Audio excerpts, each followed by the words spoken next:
बच्चों में अगर कोई नर है तो वो अक्सर अपना दबदबा बना लेता है।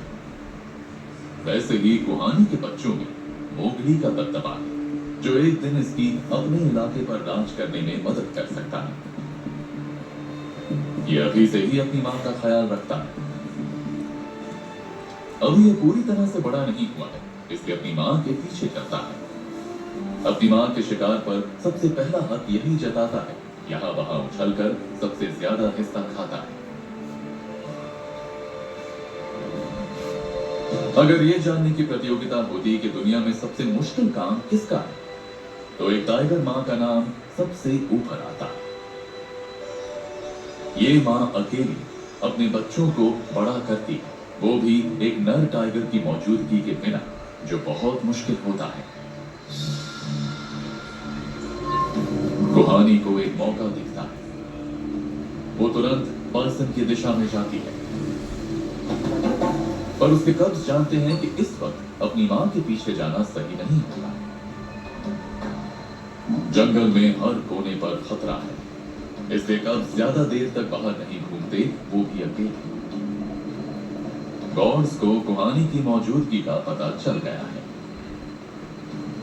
कुहानी बाद में फिर कोशिश करेगी।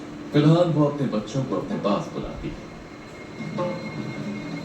परिवार जंगल की शाम में कहीं गायब हो जाता है।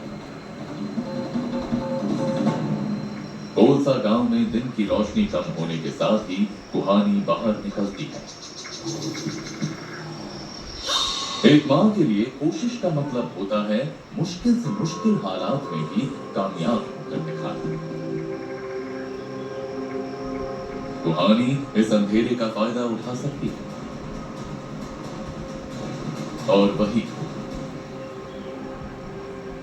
रात में बदलती इस शाम ने एक गौड़ को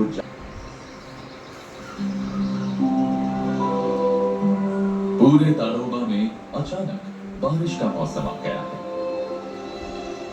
जायंट वुड स्पाइडर्स के लिए ये प्रजनन का मौसम है। ये फीमेल स्पाइडर्स ताड़ोबा की खूबसूरती में चार चांद लगाती हैं। इनके बड़े जालों पर अटकी हुई बारिश और ओस की बूंदें इन टाइगर के जंगलों में लटके हुए बड़े पर्दों जैसे दिखाई देते हैं। ये giant would spiders spider world के डायनासोर्स हैं। ये जुरासिक युग से जीवित हैं। ये वाकई बेहद खूबसूरत होती है और लगभग इंसान की हथेली जितनी बड़ी ये कीड़ों की दुनिया की जायंट्स मानी जाती है।